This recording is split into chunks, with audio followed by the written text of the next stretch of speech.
Ya, shalom saudara yang terkasih. Shalom. Ya, salam jumpa lagi dalam kasih Tuhan Yesus di minggu ini, 13 Agustus 2023. Saudaraku yang kekasih, kita akan mendengarkan firman Tuhan lagi. Kita akan baca dari Alkitab, kitab 1 Tesalonika, pasal yang kelima, ayat pertama, kedua, 9 dan 10. Saya akan membaca ayat ini. Bunyinya demikian. Tetapi tentang zaman dan masa, saudara-saudara, tidak perlu dituliskan kepadamu, karena kamu sendiri tahu benar-benar bahwa hari Tuhan datang seperti pencuri pada malam. Ayat 9. Karena Allah tidak menetapkan kita untuk ditimpa murka, tetapi untuk beroleh keselamatan oleh Yesus Kristus Tuhan kita. Ayat 10. Yang sudah mati untuk kita, supaya entah kita berjaga-jaga, entah kita tidur, kita hidup bersama-sama dengan Dia. Ya, saudara-saudara yang terkasih, bagian firman Tuhan dari 4 ayat dari kitab 1 Tesalonika pasal kelima ini kita sudah baca, dan ayat ini akan menjadi dasar titik kita berangkat untuk melangkahkan hidup kita di dalam sebuah konsep berpikir yang akan saya sampaikan di hari ini di bawah sebuah sorotan tema mentalitas iman, mentalitas baru. Maksud saya mentalitas baru. Ya, saudara-saudaraku yang terkasih, dalam ibadah kita hari ini kita tentu dibawa lebih tinggi lagi tingkat kesulitan pemahaman iman kita. Iman yang kita miliki dalam Yesus Kristus bukanlah iman sederhana, saudara-saudara. Bukan iman anak-anak yang hanya mengerti hanya yang manis-manis, permen, ya, makanan bubur, ya. Iman Kristen tidak mengajarkan hal-hal sekedar berkat yang manis-manis atau yang sederhana, yang bubur yang tidak perlu dikunyah, hanya langsung telan, ya. Saudara-saudara, di sini para rasul selalu menegaskan, mengajarkan para jemaat Tuhan bagaimana masuk ke dalam dimensi-dimensi tingkat tinggi keilahian. Jadi tingkat keilahian di sini adalah pengetahuan-pengetahuan keilahian yang membuat alam sadar manusia itu semakin terbuka, semakin mengerti hukum-hukum, bahkan pribadi Tuhan semakin difahami secara sempurna, sehingga umat Tuhan masuk ke dalam persekutuan dengan Tuhan secara benar. Ini saudara-saudara yang saya mau sampaikan di hari ini, bahwa klimaks atau puncak daripada iman Kristen adalah bahwa setiap orang yang percaya kepada Kristus Yesus, dia akan mengenal Kristus Yesus dengan sempurna. Ya, jadi pengenalan Kristus dengan sempurna inilah yang akan menjadi klimaks dalam iman Kristen. Jadi kalau saudara, pengajaran-pengajaran Alkitab yang menuntun kita masuk ke dalam sebuah pemahaman yang lebih tinggi, yang dimana kerumitan dan kesulitan itu kita masuki, maka itu pertanda, saudara-saudara, bahwa kita diizinkan Tuhan untuk mengenal pribadinya lebih sempurna lagi. Jadi ini saudara-saudara yang terkasih, hari ini bagaimana tema ini saya bawakan di bawah tema dikatakan mentalitas baru. Ya, saudara, mentalitas kita memahami, mentalitas adalah sebuah keberadaan dari individu setiap orang di dalam menjalani kehidupannya di dunia ini. Ya, jadi apa yang dia jalani di dunia ini itu berdasarkan mentalitas yang dimiliki. Ya, contoh kalau kita melihat kenapa seseorang dia berbuat baik, ada dasar mentalitas dalam dirinya yang sudah membangun dirinya dengan konsep kebaikan. Terus kenapa ada orang berbuat jahat? Karena ada mentalitas dalam dirinya yang belum ada konsep kebaikan, sehingga yang ada hanya konsep kejahatan. Nah, itu dua hal yang memberikan warna mentalitas manusia. Jadi kita ini, setiap orang mempunyai mental ya mental ya, mentalitas ya, mental ya. Jadi mental ini akan membawa orang itu bersikap ya, berperilaku di dalam kehidupannya di dunia ini. Ya, ini penegasan-penegasan ini yang akan kita lihat hari ini. Dikatakan ayat pasal 5 ayat 9 tadi, karena Allah tidak menetapkan kita untuk ditimpa murka, tetapi untuk beroleh keselamatan oleh Yesus Kristus. Perhatikan dua kata ini. Ditimpa murka dan beroleh keselamatan. Allah tidak menetapkan kita orang yang percaya ini kepada Yesus Kristus untuk ditimpai murka. Saudara-saudara, kita melihat mentalitas yang hadir dalam kehidupan kita sebagai manusia ketika firman Allah menetapkan sebuah pernyataan bahwa Allah tidak menghukum atau Allah tidak menimpa kita umat Tuhan yang percaya kepada Kristus dengan murkanya. Maka, saudara, apa yang terjadi dengan mentalitas kita? Yaitu kita akan berbahagia. Kita akan melakukan semaksimal mungkin hal-hal kebenaran. Karena sudah ada pernyataan, sebuah keputusan Allah. Allah tidak menghukum. Allah tidak memberi murkanya kepada orang-orang yang sudah percaya kepada Yesus Kristus. Nah, ini tentunya ada suatu mentalitas yang sesungguhnya muncul secara baru di dalam hidup generasi manusia seperti ini. Nah, sekarang kita mau memperhatikan. Ada mentalitas yang disebut tidak selamat.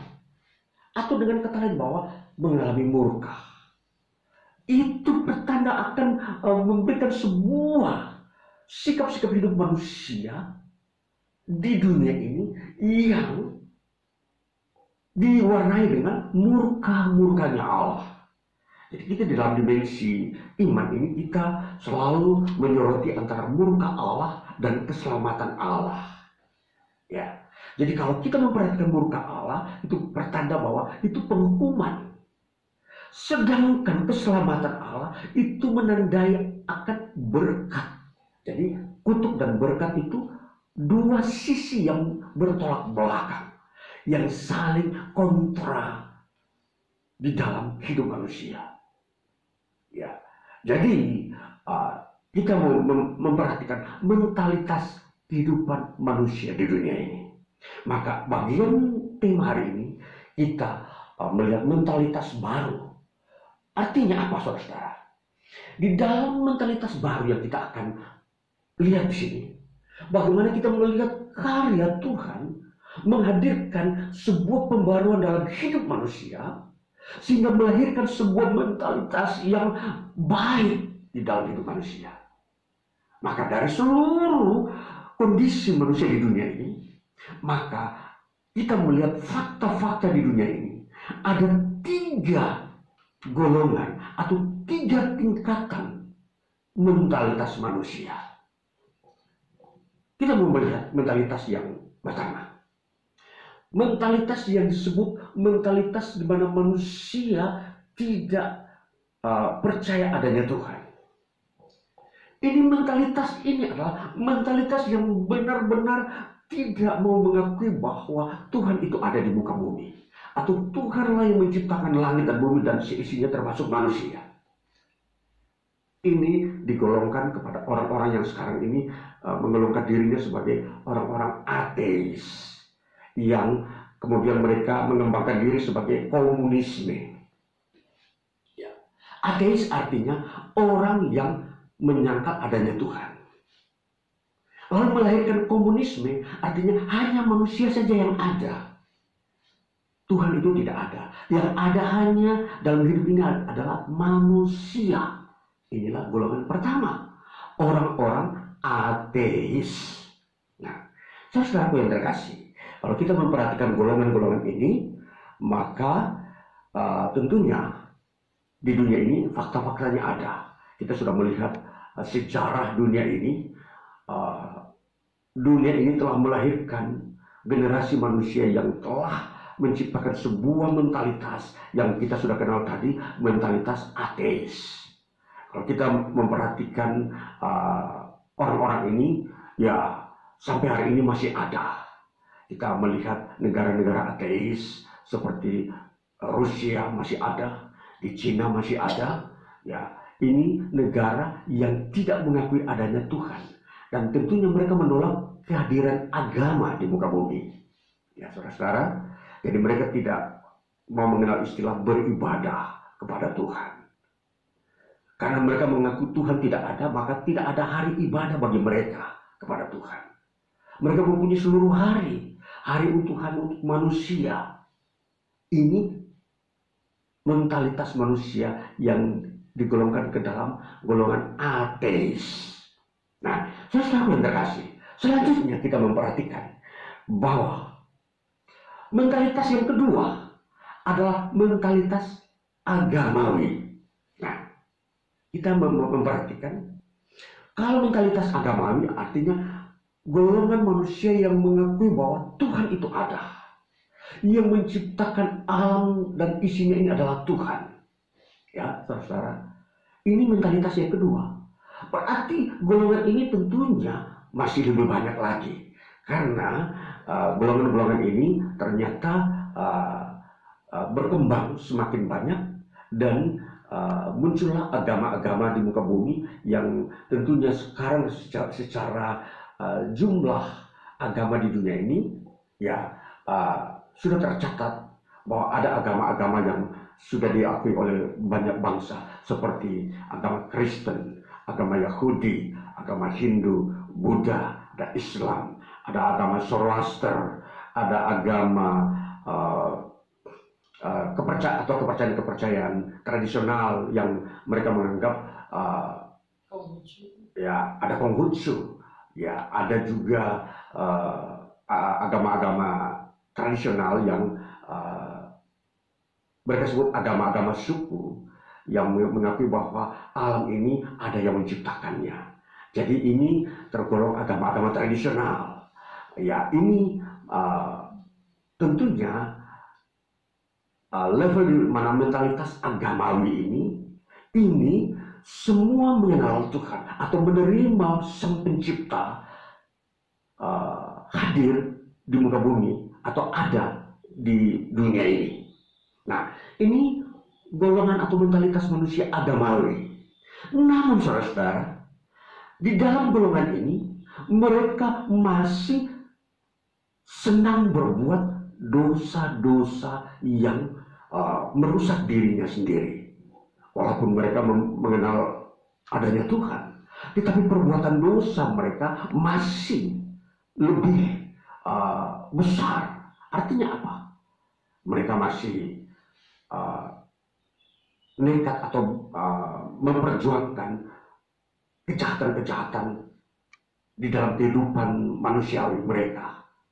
Sesama manusia, antar golongan, antar suku, mereka masih melakukan perebutan-perebutan kekuasaan.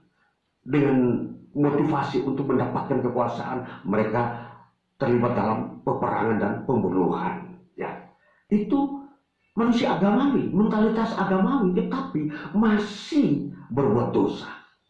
Nah, jadi kita menggolongkan ini lagi bahwa mentalitas kedua adalah mentalitas manusia agamawi. Ya, namun ada catatannya, masih tetap berbuat dosa. Ya.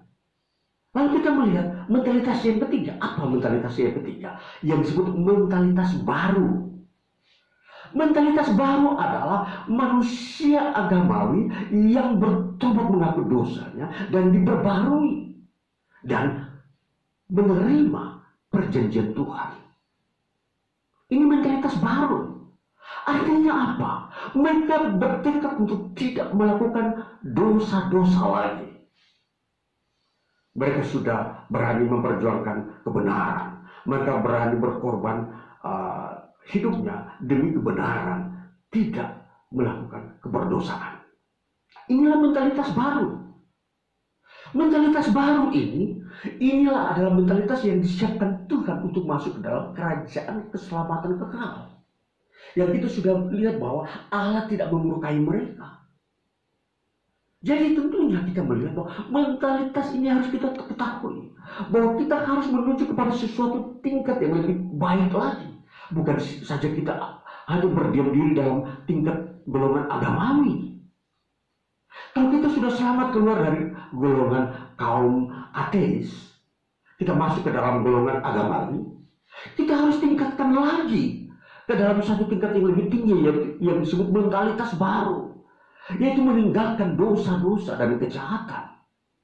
Hidup dalam pembaruan, hidup baru, menerima perjanjian, menerima pembaruan hidup akal budi dan moral ini lebih baik lagi. Itu berarti apa? Bahwa kebenaran firman Tuhan itu harus hidup dalam kehidupan keseharian kita. Itu yang disebut mentalitas baru.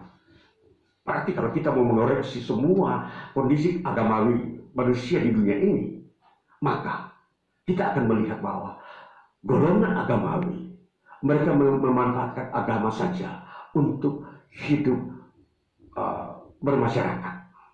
Tetapi dosa tidak mereka tinggalkan. Jadi seperti sebuah kebudayaan, sebuah seperti tradisi-tradisi manusia biasa saja. Mereka belum melihat nilai agama sebagai nilai yang bersekutu dengan Tuhan, yaitu meninggalkan kejahatan dan dosa-dosa. Nah, inilah yang harus kita masuk di dalam sebuah proses yang disebut mentalitas baru. Terjadi reformasi dalam diri kita, pembaruan hidup. Jadi kalau kita mau melihat target-target Tuhan terhadap hidup manusia, maka kita akan melihat target Tuhan bahwa Tuhan mau menjadikan manusia itu hidup baru, tidak lagi hidup berkecimpung dengan dosa-dosa. Jadi kita akan melihat bagaimana golongan ketiga ini, mentalitas baru, hidup di dalam tunduk kepada hukum-hukum Tuhan. Makanya saudara-saudara, perhatikan baik-baik, sebuah generasi yang akan timbul di dunia ini, yaitu yang disebut generasi mentalitas baru. Saya sebut mentalitas baru, ya orang-orang yang hidup berdasarkan hukum Tuhan, hidup menghormati kebenaran, menghormati Tuhan, dan takut kepada Tuhan, karena Tuhanlah hakim yang menghukum setiap orang dengan perbuatannya. Saudara-saudara, ini butuh mentalitas yang seperti ini. Jadi kita tidak cukup puas dengan hanya sudah melabelkan diri kita bahwa kita orang beragama, kita sudah berbakti, atau kita sudah beribadah menurut hari-hari kita beribadah. Kita belum cukup sampai di situ. Kan kita diperhadapkan dengan sebuah mentalitas manusia, yaitu hidup jangan berbuat dosa. Jangan berbuat dosa di dalam kehidupan keseharian kemanusiaan kita. Dan ini kalau kita sudah sampai ke taraf ini, maka kita hidup lebih tinggi lagi daripada sekedar golongan agamawi. Kita hidup dalam kebenaran. Kita hidup di dalam mendekatkan diri kepada Tuhan. Itulah yang disebut mentalitas baru. Ini yang harus kita kerjakan, kita kejar. Dan hidup di dunia ini, inilah yang kita upayakan untuk mendapatkannya. Semua orang boleh berbisnis, semua orang boleh bekerja. Itu belum cukup sampai di situ kalau kita sudah mendapatkan semua lingkungan hidup kita di dunia. Penghasilan ekonomi baik, jabatan posisi di dalam sebuah pekerjaan dan sistem pemerintahan sudah dapat, itu baik. Tapi itu belum cukup untuk memberikan kepuasan nilai bagaimana kemanusiaan kita sebagai manusia di muka bumi di hadapan Tuhan.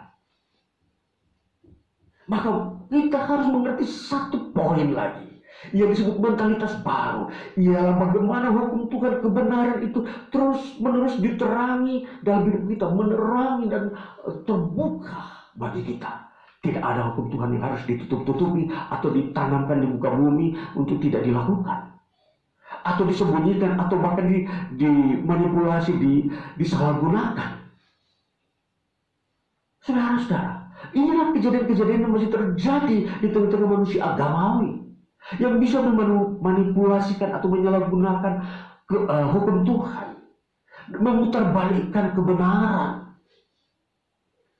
Inilah perilaku manusia agamawi yang masih terjadi sehingga masih banyak orang mengalami rintihan-rintihan, tangisan-tangisan, suatu suara-suara yang mengeluh bahwa penderitaan di bawah golongan manusia agamawi masih ada. Bagaimana mendapatkan kelepasan dari itu? Kita menuju kepada sebuah yang disebut mentalitas baru. Di situ kita menemukan kelepasan dari penderitaan-penderitaan itu. Kapan? Yaitu di mana setiap orang mau mendekatkan diri kepada Tuhan dan firman-Nya, hukumnya. Selama firman-Nya tidak didekati dan tidak mau dibukakan dalam hidup manusia, selama itu pula manusia tidak pernah menemukan mentalitas baru. Tetapi saudara ingat, Tuhan tidak pernah berdiam diri di surga, membiarkan manusia hidup dalam mentalitas lama, terus berbuat dosa. Tuhan mau hadir. Dia suatu waktu menciptakan suatu zaman pertobatan. Zaman orang mengaku dosa, meninggalkan segala perbuatan dosa. Ini saudara-saudara yang kekasih. Kita memahami bagaimana tingkatan-tingkatan ini, kerohanian ini. Kerohanian ini terus akan berkembang. Tidak sebatas kita menjalani hari ibadah saja. Ya. Dan ibadah dan melakukan hukum Tuhan. Dua hal ini yang menjadi ketetapan Tuhan untuk kita lakukan. Jadi tidak saja kita sampai pada titik awal yaitu beribadah. Tapi kita harus ada pada titik yang kedua, melakukan hukum Tuhan. Berarti meninggalkan dosa-dosa dan kesalahan-kesalahan, kejahatan-kejahatan yang ada di muka bumi. Yang ada di tengah-tengah dunia sampai hari ini masih ada. Saudara, mari kita memperhatikan bagaimana membangun sebuah generasi bangsa yang makmur hanya kalau setiap individu, jumlah orang yang mau masuk hidup di dalam mentalitas baru. Jumlah. Jadi katakanlah kalau bangsa Indonesia kurang lebih hampir 300 juta. Yang hidup dalam mentalitas baru katakannya hanya 10 juta. Maka yang lainnya melakukan kejahatan, tentunya tidak akan bisa terjadi kemakmuran. Karena kejahatan menindih yang terlihat hanya dalam kehidupan sehari-hari. Kejahatan di bidang hukum, orang yang benar disalahkan, orang yang salah tidak dihukum, katakan seperti itu. Bagaimana sikap-sikap yang lain di bidang politik? Banyak orang masih nekat mau melakukan money politik di dalam sebuah pemilihan kepemimpinan bangsa, kepala daerah. Masih ada main-main sogok-sogokan, money politik. Ini tidak menemukan bagaimana nanti mentalitas baru itu terwujud. Kalau setiap individu, anak bangsa ingin mau masuk dalam mentalitas baru, maka sikap-sikap yang tidak terpuji, sikap-sikap main tipu-tipu tidak patut dilakukan lagi. Kita harus semakin dewasa, harus semakin cerdas, mengerti kebenaran-kebenaran kemanusiaan di dunia ini. Bagaimana kebenaran Tuhan memimpin kebenaran manusia. Kebenaran Tuhan itu akan menuntun kebenaran manusia antara manusia dengan manusia. Kita akan membuat peraturan di muka bumi berdasarkan peraturan dari Tuhan, dari surga. Sehingga terjadi keadilan. Nah ini saudara, ini hari ini kita membahas, khususnya kita sedang ada, khususnya bangsa Indonesia, sedang ada dalam hari-hari di mana seluruh bangsa Indonesia akan merayakan hari kemerdekaannya yang ke-78. Hari ini tanggal 13 Agustus, 4 hari lagi bangsa Indonesia merayakan hari kemerdekaannya yang ke-78. Saudara, apa yang kita mau dapatkan dari bertambahnya usia bangsa ini dalam perkembangan sejarah, pembangunannya maupun politik? Yang kita harapkan dari perkembangan sejarah bangsa Indonesia adalah munculnya mentalitas baru di kalangan masyarakat dan pemerintah. Seluruh individu dan elemen masyarakat dan bahkan pemerintah memiliki mentalitas baru. Bagaimana kebenaran itu, keadilan itu menjadi alat di dalam membangun bangsa. Tidak ada lagi orang yang mengalami diskriminasi, dianaktirikan, tidak mendapat perhatian, baik ekonomi, kesehatan, pelayanan publik, dan seterusnya. Keseimbangan. Nah, inilah yang menjadi kunci di mana mentalitas baru itu akan lahir. Semua mendapatkan rasa hidup di negerinya sendiri. Makan yang cukup, pakaian yang layak, tempat tinggal yang memadai. Ini disebut membangun mentalitas baru. Semua berupaya bagaimana caranya menghasilkan sebuah kehidupan manusia di tengah bangsanya sendiri agar dia layak sebagai manusia. Kalau yang lain makan makanan yang layak, 4 sehat 5 sempurna, yang lain masih makan makanan-makanan yang tidak layak, ini belum masuk atau menuju kepada mentalitas baru. Perhatikan saudara, masih ada yang bekerja bekerja tidak bertanggung jawab, tapi ada masih banyak lagi yang menganggur. Ini belum masuk dalam mentalitas baru. Ada orang berupaya mencari pekerjaan, sudah dapat pekerjaan, tetapi dia di sana tidak bertanggung jawab. Dia melalaikan tanggung jawabnya, membiarkan waktu-waktu bekerjanya dia di kantor dengan hanya berrekreasi, meninggalkan jam-jam kerja, pergi berbelanja di tempat-tempat perbelanjaan. Ini bukan mentalitas baru, saudara-saudara. Bagaimana kita memiliki mentalitas baru? Itulah yang disebut di mana kita bersesuaian dengan Tuhan. Kita bertanggung jawab kepada Tuhan setiap apa yang kita terima dalam hidup di dunia ini. Maka kita akan melihat keselamatan dari Tuhan. Berkat Tuhan akan kita lihat kalau kita hidup di dalam bertanggung jawab. Inilah mentalitas yang kita akan upayakan di dalam hidup kita di dunia ini. Saudara-saudara, dalam hubungan dengan sejarah dunia maupun sejarah iman, dua hal ini selalu dikaitkan dengan mentalitas baru. Sejarah dunia dan sejarah iman. Katakanlah, sejarah dunia, setiap bangsa ingin keluar dari kemiskinan. Tanpa mentalitas baru tidak akan bisa terjadi. Contoh, Indonesia ketika dijajah oleh Belanda 400 tahun lamanya. Ya, 400 tahun, saudara-saudara.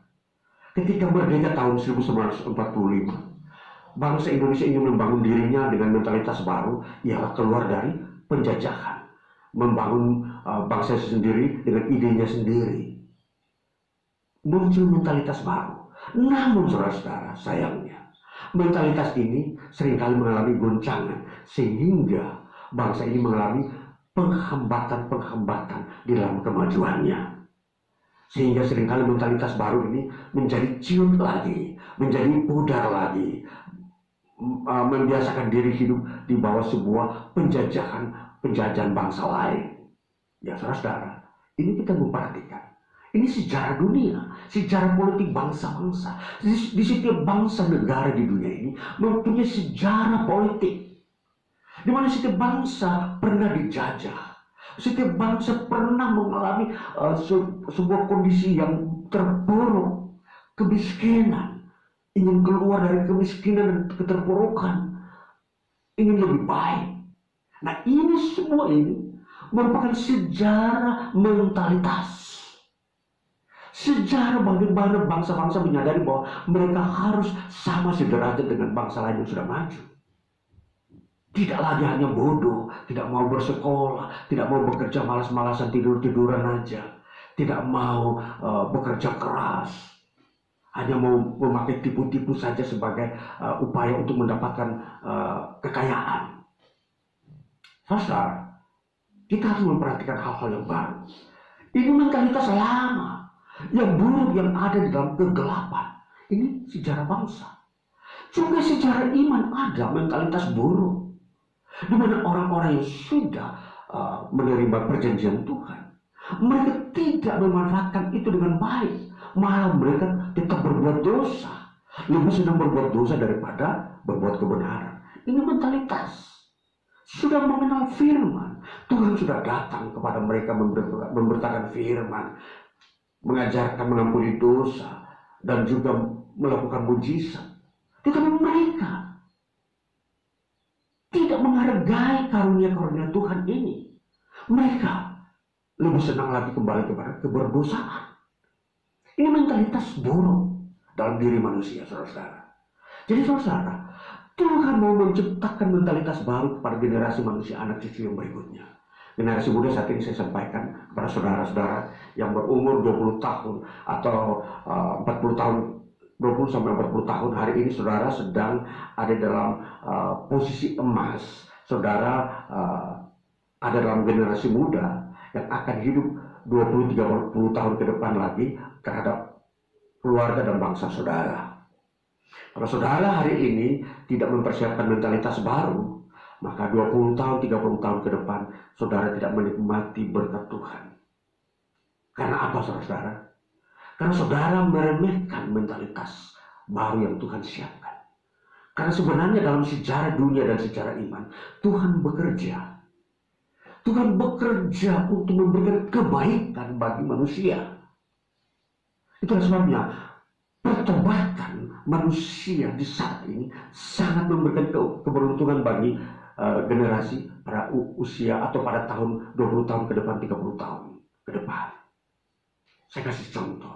Tahun 2023 saat ini, katakanlah Indonesia mengalami selangkah lebih maju lagi. Karena 30 tahun yang lalu, generasi-generasi kami yang pada tahun 80-an atau 30 tahun yang lalu, tahun 80-an, kami itu masih pemuda mahasiswa mendoakan bangsa dan kami bertekad untuk hidup dalam kebenaran dan takut Tuhan. Menghasilkan 30 tahun berikutnya tahun sekarang ini, anak-anak cucu, anak-anak sekarang ini menikmati bangsa yang lebih baik. Saudara tahu, tahun 80-an, bangsa Indonesia begitu miskin. Ya katakanlah, negara digolongkan negara miskin, negara dunia ketiga, yang masih banyak memiliki kesulitan-kesulitan. Tapi sekarang saudara, perhatikan baik-baik. Sekarang bangsa Indonesia selangkah lebih maju. Bukan berarti ini sudah finish. Ini masih membutuhkan perjuangan saudara yang berumur 20 sampai 40. Karena 30 tahun ke depan, tepatnya tahun 2050, ya. 2050 ya, 30 tahun ke depan. Saudara akan melihat bangsa saudara, bangsa Indonesia jauh lebih baik dari saat ini. Bisa saja memasuki era modern bila saudara hari ini mempersiapkan mentalitas baru. Perhatikan saudara, kehidupan manusia kalau tidak mempersiapkan diri lebih baik, maka pada masa generasi berikutnya dia akan terpuruk. Kalau dia mempersiapkan hari ini, 30 tahun ke depan dia akan lebih baik dari hari ini. Makanya perhatikan saudara, mentalitas ini dalam sejarah dunia dan sejarah iman itu nyata. Orang-orang yang tidak mempedulikan iman 30 tahun yang lalu, hari ini mereka tidak ada. Mereka sudah mati atau meninggal. Berbagai-bagai penyakit yang melanda dunia kemarin, corona, banyak melawat atau melanda manusia. Dan kalau ada yang masih hidup tidak mengalami masa pembinasan oleh corona pada tahun-tahun kemarin, maka itu anugerah Tuhan bagi saudara untuk mengalami pengampunan dosa di tahun ini. Perhatikan ini mentalitas. Sejarah dunia dan sejarah iman selalu berhubungan. Ada sebuah garis lurus yang berkeseimbangan. Terjadi sejarah dunia akan lebih baik bila sejarah iman lebih dahulu diperbaiki. Sejarah dunia tidak akan mengalami perbaikan kalau sejarah iman tidak lebih dahulu diperbarui. Jadi iman ini menjadi kunci, kata kunci kehidupan manusia di bumi ini lebih baik. Bukan mendahulukan dunia, politik, ekonomi, tapi iman lebih dahulu. Maka ekonomi maupun politik akan mengalami pembaruan. Saudara, inilah yang kita mau memperhatikan. Di mana dikatakan yang kita sudah tahu bahwa firman Tuhan memberikan penegasan bagi kita. Dikatakan, tetapi tentang zaman dan masa, saudara-saudara, tidak perlu dituliskan kepadamu, karena kamu sendiri tahu benar-benar bahwa hari Tuhan datang seperti pencuri pada malam. Saudara, hari Tuhan itu apa? Hari di mana Tuhan mendatangkan berkat dan keselamatan. Jadi kalau hari ini, hari Tuhan ini tidak dipersiapkan dari sekarang, maka ketika hari Tuhan datang 30 tahun ke depan, saudara tidak akan masuk ke dalam hari itu. Itu hari keselamatan, hari berkat, hari pemulihan. Hari di mana menemukan mentalitas baru itu muncul. Di mana orang akan melihat kebenaran itu nyata. Kebenaran itu memberi hidup kepada manusia. Bukan kejahatan dan dosa. Dosa itu membuat kematian bagi manusia. Penghukuman. Tapi kebenaran hukum Tuhan itu akan memberi hidup. Dan memberi hidup bukan dalam sementara waktu, tetapi kekekalan. Kebenaran tidak pernah sirna. Kebenaran tidak pernah pudar dari rotasi kehidupan dunia ini. Sampai ke tingkat surga dia ada. Di dunia ini ada, di surga pun ada. Tetapi kejahatan di dunia ini ada. Tapi sebentar dia dimusnahkan. Dia tidak bisa muncul di dunia kekekalan. Dia muncul di neraka, di penghukuman. Perhatikan ini rotasi kehidupan. Rotasi ini harus tahu. Kejahatan itu tidak bisa abadi. Jangan bergaul dengan kejahatan. Jangan memakai kejahatan sebagai alat untuk membangun hidup. Tidak berguna. Itu sampah. Akan dibuang, dibakar oleh Tuhan. Saudara perhatikan. Jadi kita memperhatikan hidup iman di dunia ini. Sekarang ini dalam kondisi hari-hari ini. Di dalam membangun mentalitas baru. Kita fokus bahwa hidup ini sebenarnya ada di dalam diri manusia. Manusia mengelola hidup.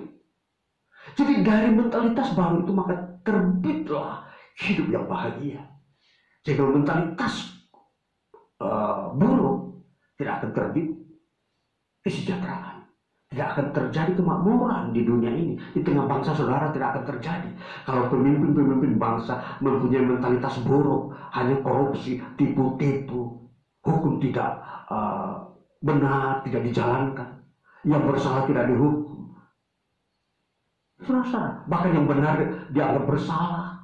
Saudara, ini sesuatu yang tidak baik di dalam kehidupan kemanusiaan suatu bangsa. Mari saudara, kita mau melatih mentalitas kita di dalam memasuki hidup kita sebagai anak bangsa, sebagai bangsa di tahun-tahun ke depan. Ingat, bangsa kita sudah berusia 78 tahun merdeka. Satu generasi. Jadi orang yang lahir tahun 1945, tepat 17 Agustus, besok 4 hari lagi, dia berumur 78. Itu sudah kakek. Ya. Jadi dia sudah tua, sudah tidak mampu seperti anak generasi muda untuk membangun. Dia siap menuju kepada alam kubur, maut, kematian. Jadi ingat, perhatikan saudara. Saudara generasi muda teristimewa. Perhatikan rotasi kehidupan.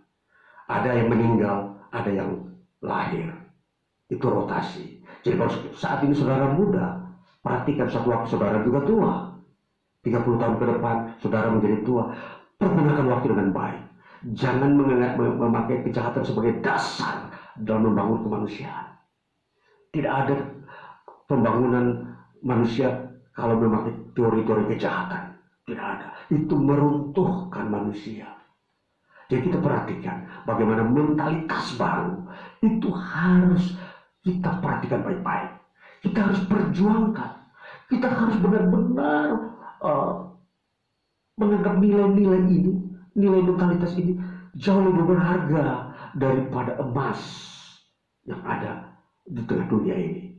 Mentalitas manusia, mentalitas baru ini, yang bukan tidak sekedar kita hanya beragamawi, tapi kita memperhatikan hukum-hukum kebenaran, hukum-hukum Tuhan yang harus dijalankan di dalam kehidupan manusia di dunia dan di tengah-tengah berbangsa.